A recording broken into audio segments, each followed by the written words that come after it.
नमस्कार, मेरा नाम मुकेश, आपका इस ऑनलाइन क्लास में स्वागत है। हमारे ये जवाहर नवोदय विद्यालय की क्लास और सैनिक स्कूल के लिए क्लास चल रही है।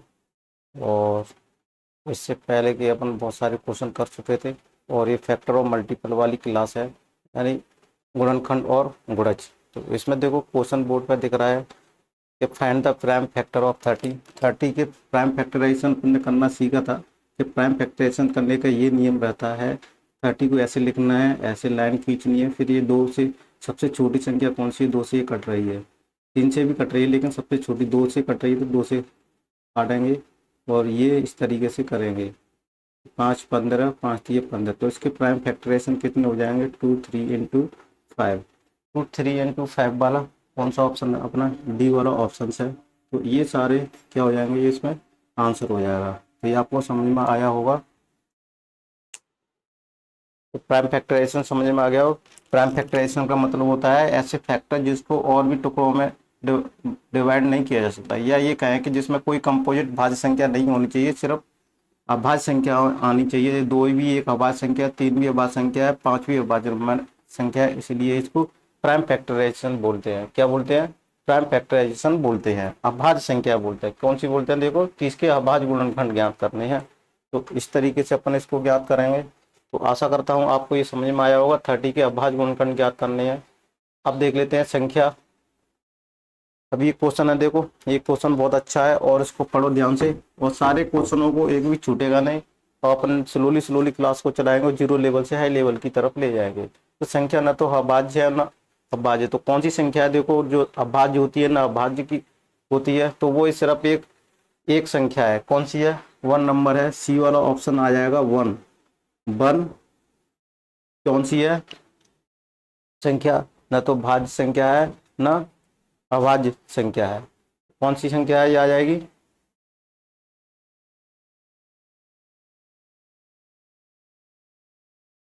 ठीक है ना?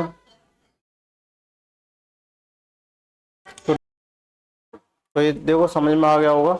ना तो एक भाज्य है ना अभाज्य है। क्यों नहीं है? क्योंकि इसके एक ही गुणनखंड होते हैं। क्या होते हैं? एक के ओनली वन फैक्टर होता है। ओनली वन फैक्टर होता है। ठीक है। जबकि भाज्य की क्या डेफिनेशन है? भाज्य की क्या डेफिनेशन है?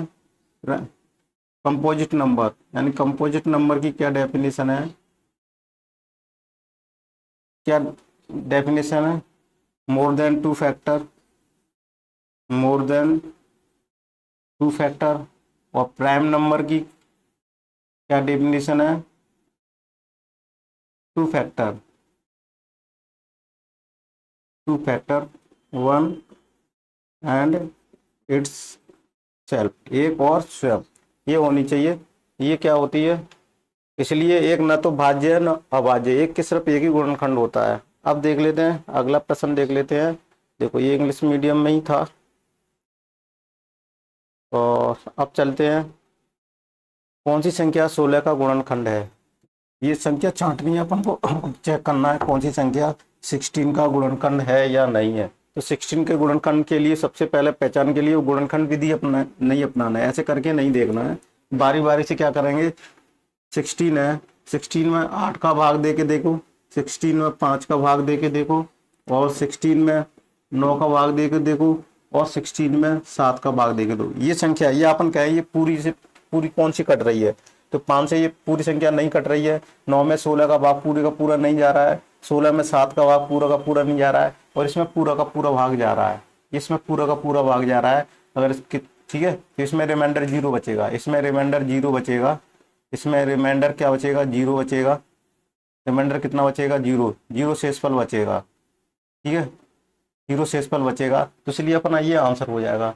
कौन सा वाला? ये आंसर हो जाएगा, ये वाला आंसर हो जाएगा। समझ में आया? तो इसका फैक्टर कौन सा होगा? 16 का फैक्टर एक 8 होगा। 16 का फैक्टर एक क्या होगा? 8 होगा। और इसमें पूरा का पूरा भाग जा रहा है, तो अपना ए वाला ही आंसर हो जाएगा। कौन सा वाला आंसर हो जाएगा? ए वाला इसमें अपना पूरा आंसर हो जाएगा।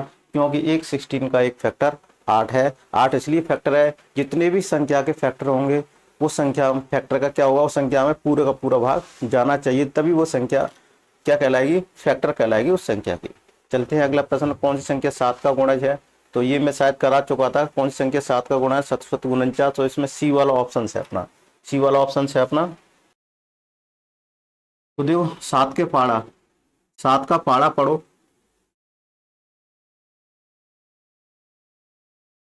7 के पाड़े में 49 आएगा, क्या आएगा, 49 आएगा।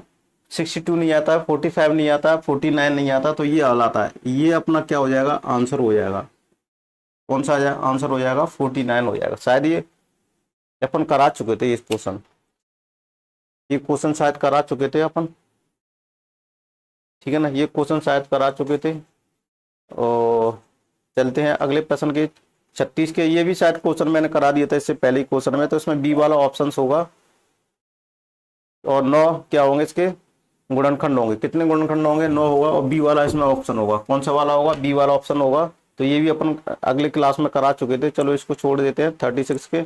और अपने बे संख्या देखो, यहाँ से अपन क्लास करा चुके थे, ठीक है ना, ये संख्या है, यहाँ से अपन स्टार्टिंग करा दी थी। क्वेश्चन संख्या 2 से अधिक संख्याओं से विभाजित होती है। अभाज्य संख्या है, 2 से अधिक संख्या है, कौन सी भाज्य संख्या है, इसमें बी वाला ऑप्शन होगा। कौन सा वाला, बी वाला ऑप्शन अपना सही है। अब चलते हैं देखो, हाँ यहाँ से स्टार्टिंग कर रहेंगे अपन, क्योंकि इससे पहले वो क्वेश्चन में हो चुके थे, रिपीट हो गए तो कोई दिक्कत नहीं है।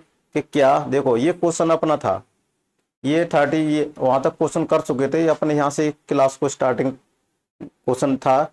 और ये था क्या, 138 का गुणनखंड है। देखो इंग्लिश में भी देख लो, is 3 is a factor of 138।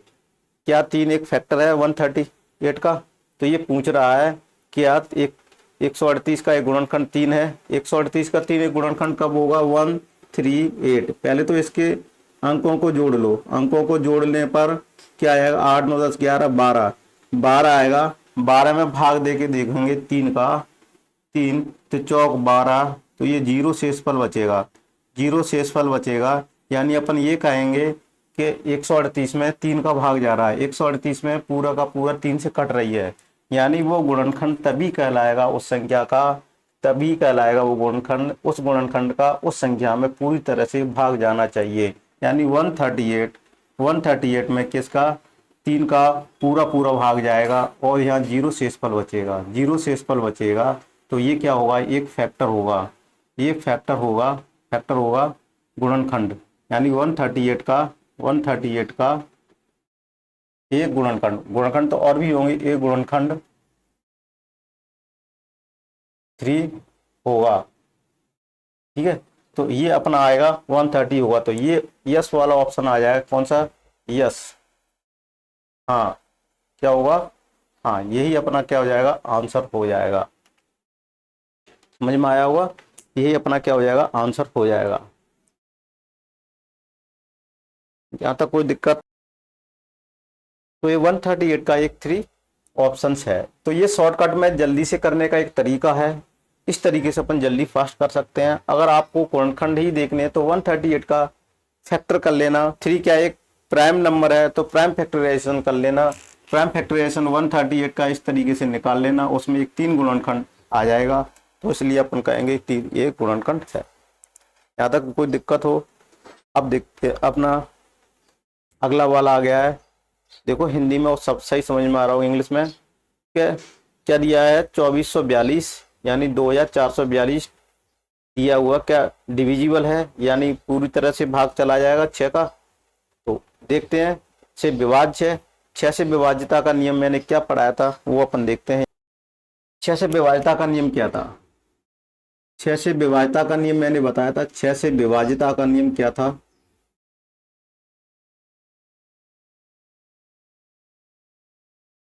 6 से विभाज्यता का नियम, इसके गुणनखंड करते हैं, प्राइम फैक्टराइजेशन करते हैं 3।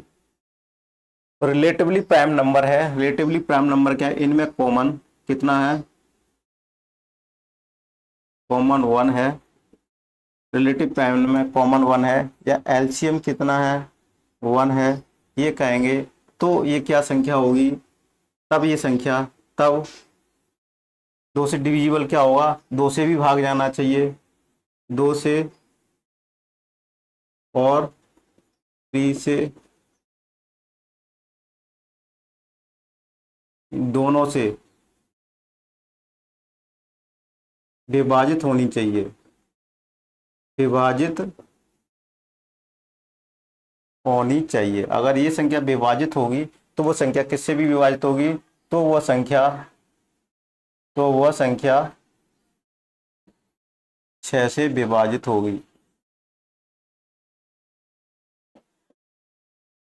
तो संख्या 6 से विभाजित होगी। यहाँ तक समझ में आया।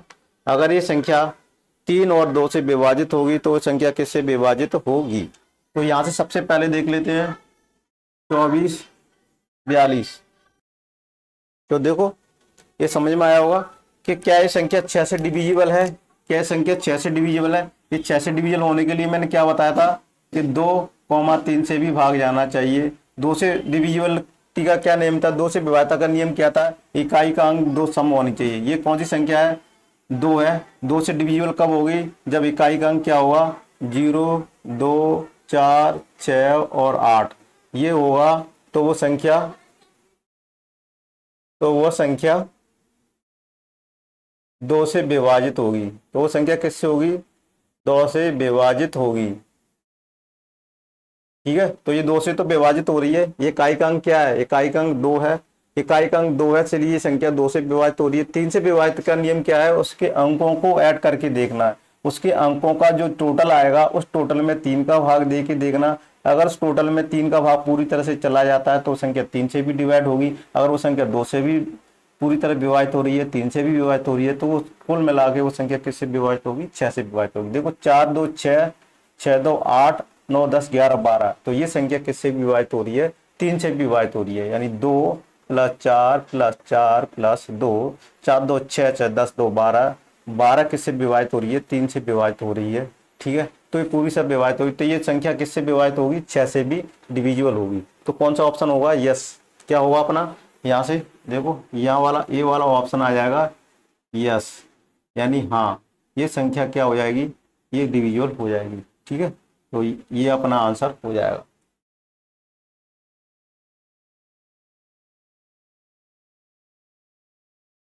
अभी समझ में आ रहा होगा कि संख्या किससे डिविजिबल होगी। पर्याप्त डेटा नहीं है, ये ऐसा नहीं है, no sufficient data, none of the above ऐसा नहीं है, यस। तो ये संख्या 6 से डिविजिबल होगी। ये समझ में आ गया होगा। अब चलते हैं अगले प्रश्न की तरफ कि 48 का अभाज्य गुणनखंड क्या है। 48 का अभाज्य गुणनखंड क्या है, तो 48 का अभाज्य गुणनखंड के लिए सबसे पहले तो या तो प्राइम फैक्टराइजेशन करना है। इसमें अभाज्य गुणनखंड पूछा हुआ है, क्या पूछा हुआ है, what is prime factorisation of 48। 48 का प्राइम फैक्टराइजेशन करना है। तो यहाँ से इस तरीके से कर लेते हैं इसको प्राइम फैक्टराइजेशन। और 48 का किया भी था अपन ने, 48 का किया भी था। तो इसको इस तरीके से प्राइम फैक्टराइजेशन करेंगे तो 48 के प्राइम फैक्टराइजेशन कितना आ जाएगा, 2 × 2 × 2 × 2 × 3। ठीक है, या इसको लास्ट में क्या कहेंगे, 2 की पावर 4 और 3, इस तरीके से भी लिख सकते हैं।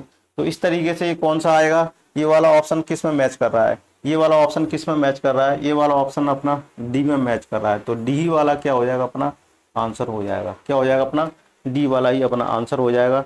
यहाँ तक कोई दिक्कत है तो बताइएगा। तो डी वाला ही अपना क्या हो जाएगा, आंसर हो जाएगा। यहाँ तक कोई दिक्कत है कि 48 का अभाज्य गुणनखंड है, तो 48 का ये सारे गुणनखंड होंगे। चलते हैं अब अगले प्रश्न की तरफ।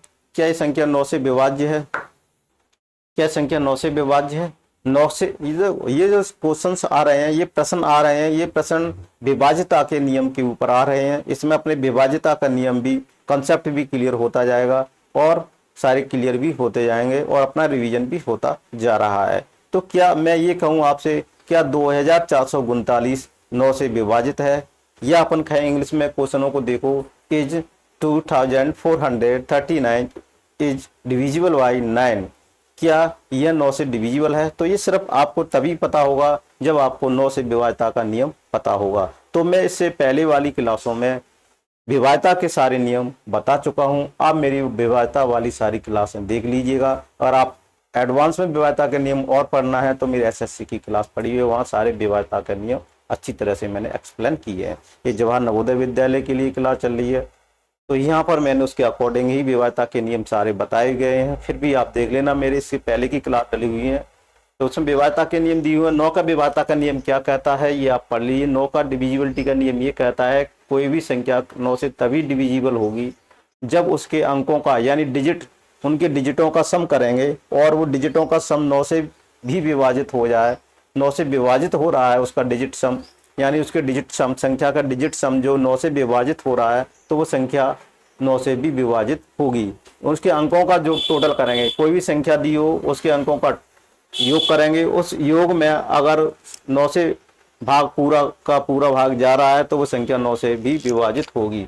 तो यहाँ से देख लेते हैं 2439, 2439 9 से डिविजिबल है या नहीं है ये चेक करने के लिए सबसे पहले देखो एक नियम शॉर्टकट में ऐसे है, 9 अंकों का योग कर लिया करो, 4 5 6 7 8 9, इनका भी टोटल 9 हो रहा है तो ये भी 9 से कट रही है, तो ये कुल मिला के 9 से कट रही है। ये अपन ये कहें 2 4 प्लस 3 प्लस 9 तो ये भी 12 12 16 17 18, ये भी कितने है 18, 9 से कैंसिल हो। लेकिन जल्दी क्या करना है अपन को, इस तरीके से अगर करेंगे 2 4 3 9, 9 से कैंसिल करने के लिए देखो 4 2 6 7 8 9, तो ये इससे 9 से कट रही है, ये 9 से कट रही है, इस तरीके से कैंसिल कर सकते हैं। डिजिटल सम या डिजिट सम भी इसका नियम कहते हैं। तो ये 9 से, ये 3 पे भी फॉलो करता है, ये 3 पे भी फॉलो करता है। अगर ये संख्या चेक करनी है 3 पे भी करनी है तो देखो 3 से ये 3 कट गई, 3 से ये 9 कट गई, 4 2 6, यानी ये भी 3 से कट गई, तो ये संख्या 3 से भी डिविजिबल है। ये संख्या किससे भी डिविजिबल है, 3 से भी डिविजिबल है। तो ये समझ में आ रहा होगा। तो क्या ये संख्या डिविजिबल है, तो अपन कहेंगे यस। अपना कौन सा ऑप्शन ऑप्शन से आएगा यस, यानी हाँ ये संख्या क्या है, डिविजिबल है। किससे डिविजिबल है, 9 से डिविजिबल है। समझ में आ रहा। तो ये संख्या किससे डिविजिबल है, 9 से डिविजिबल है, तो अपन कहेंगे ये संख्या 9 से भी डिविजिबल है। अब चलते हैं 630 यानी 603 के अभाज्य गुणन प्राइम फैक्टराइजेशन ज्ञात करना है। क्या ज्ञात करना है, प्राइम फैक्टराइजेशन ज्ञात करना है। तो ये चलो देखते हैं, प्राइम फैक्टराइजेशन करके देखो। तो इसका तो प्राइम फैक्टराइजेशन करके देखना पड़ेगा कि इसके कौन कौन से प्राइम फैक्टराइजेशन होते हैं। तो देखते हैं 603 के प्राइम फैक्टराइजेशन करके इस तरीके से देखना है। 6 और डिजिट सम कितना हो रहा है, 6 7 8 9, यानी ये 3 से भी कट रही है, तो 3 दूनी 6 0 1 आ गया। फिर ये 3 से फिर जा रहा है, कितनी बार जा रहा है, तो देखो 18 20 2 7 21, कितनी बार जा रहा है, 67 बार जा रहा है।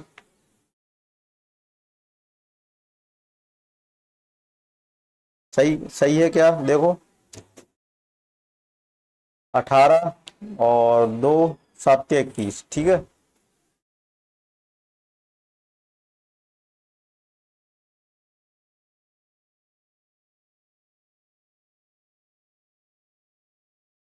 तो ये आ गया, ये 67 से 67 एक बार जाएगा, क्योंकि 67 क्या है, एक अभाज्य संख्या है, प्राइम नंबर है। इसको प्राइम नंबर को आगे और किसी भी संख्या का भाग नहीं जाएगा। प्राइम नंबर संख्या में क्या होता है, एक और स्वयं के अलावा किसी तीसरी संख्या का भाग नहीं जाता है, तो इसलिए 67 किसी भी संख्या से नहीं कटेगा, सिर्फ स्वयं संख्या से ही इसमें भाग जाएगा, तो 67 को एक आएगा। तो इसके प्राइम फैक्टराइजेशन कितने हो जाएंगे, प्राइम फैक्टराइजेशन कितने हो जाएंगे, 3 × 3 × 67। 67 ये सब किस में मैच कर रहा है, अपना सी वाले ऑप्शन में मैच कर रहा है, तो यही अपना क्या हो जाएगा, आंसर हो जाएगा। यही क्या हो जाएगा, अपना आंसर हो जाएगा। समझ में आया, तो यही अपना क्या हो जाएगा, आंसर हो जाएगा। अब चलते हैं, प्राइम फैक्टराइजेशन हो गया, अभाज्य गुणनखंड हो गए, 1 मिनट, 63 के हो गए, ठीक है। अब देखते हैं 520 के अभाज्य गुणनखंड ज्ञात करना है। कितने के, 520 के, इसको ज्ञात करना है। 520 के गुणनखंड ज्ञात करो। तो 520 के गुणनखंड ज्ञात करने हैं, तो 520 के अभाज्य गुणनखंड ज्ञात करने हैं। 520 के गुणनखंड कैसे ज्ञात करेंगे, इसी तरह से 5 2 0, 520 के अभाज्य गुणनखंड ज्ञात करने हैं। तो 520 के अभाज्य गुणनखंड करने हैं, तो 2 से ये चला जाएगा, 2 दूनी 12 और एक 0 आ जाएगा, ठीक है। अब यहाँ से 2 1 तो 6, यहाँ से भी इतना चला जाएगा, फिर 2 से चला जाएगा 6 2 पंजे 10, ये 6 4 10 11, तो ये किससे 3 से जाएगा नहीं, 9 से भी इसमें नहीं जाएगा, तो इसमें किससे जाएगा 5 से चला जाएगा 5, ठीक है, एक इधर गया, 5 तिया 15, कितनी बार 5 तिया 15, 13 क्या है प्राइम नंबर है, तो ये 13 से ही कैंसिल होगा। तो इसके कितने प्राइम फैक्टराइजेशन आएंगे 2 इंटू 2 2 इंटू 5 इंटू 13, क्या आ जाएगा इतना आ जाएगा। क्या इस तरह से कोई क्वेश्चन 5 मैच कर रहा है, तो अपन कहेंगे यस सर, डी वाला ऑप्शन से मैच कर रहा है।